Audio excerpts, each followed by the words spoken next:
The desert wind howled across the ridge, carrying dust and silence, the kind of silence that only comes after chaos. Sergeant Collins had just handed her the weapon. A Barrett M107. It jammed on the first pull of the trigger. Her hands trembled.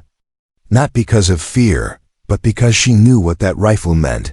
And then, he saw it, glinting beneath her collar. A medal, etched not with symbols of ceremony, but with numbers. 4, 2, 7. Confirmed eliminations. Before I tell you what happened next, tell me in the comments where you're watching from. I love knowing who's listening. The soldiers around her froze. Some leaned in closer, whispering her name with disbelief. Others recoiled as though the metal itself carried weight heavier than steel. She felt their eyes pressing on her, as sharp as the desert sun, but she said nothing. Her focus was locked on the jammed weapon, her heartbeat echoing like thunder in her ears. Collins broke the silence. His voice cracked. This rifle doesn't fail, if it jammed. Maybe it was meant to be you. His words unsettled everyone. She didn't reply, but deep inside, the memories clawed their way back. Nights lit only by muzzle flashes, faces blurred into shadows, the cost of every single one of those 427 marks etched into her soul. Still, she forced her breath steady, pushed the bolt, and tried again. Stuck. Around her, murmurs swelled like rising water. A medal like that was not given. It was carved into history, one shot at a time. But what kind of human being bore such a tally?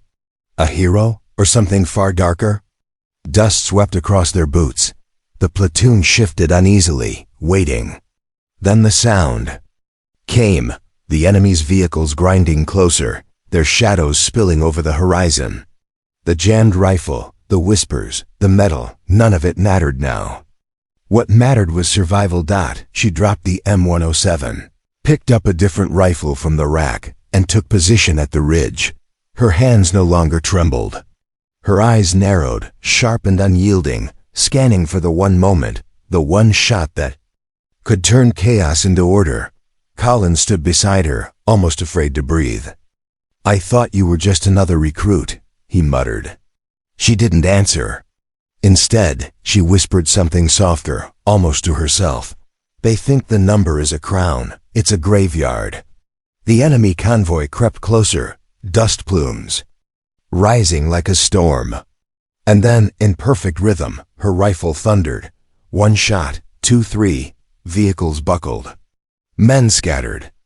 The unit around her straightened, their doubts drowned out by the sheer precision of her fire. Soldiers began to shout, rallying behind her, moving like a single tide. But with every pull of the trigger, her chest tightened. She wasn't chasing numbers anymore. She wasn't here for glory. She was here because the others needed her. And that truth weighed heavier than any medal could. Minutes stretched like hours. The ridge became a storm of dust, smoke, and fury. And then, silence again. The enemy had broken. The platoon stood victorious. No cheers, no applause at first. Just stunned stillness. Until one soldier, the youngest of them all, lifted his hand in a salute. Slowly, others followed. Collins looked at her, eyes wide, voice unsteady. 427. And you never wanted anyone to know. She closed her eyes, weary but calm, and replied, "Because the number doesn't belong to me. It belongs to the lives I couldn't save." For a long moment, no one spoke. Then the youngest soldier lowered his hand and whispered, "Then maybe. Today you saved us all." The words settled over the group like a blanket, shifting the weight in the air from doubt to reverence. Because courage isn't the absence of fear. It's the decision to bear it for others. And sometimes, the medals we carry aren't for glory. They're reminders. Reminders that kindness, even in war, doesn't vanish. It waits, and it finds its way back. She had come to the ridge with a jammed rifle. She left with something far heavier and far more human. If this story moved you, Let me know in the comments and subscribe for more stories like this, because sometimes the truth is stranger and more powerful than fiction.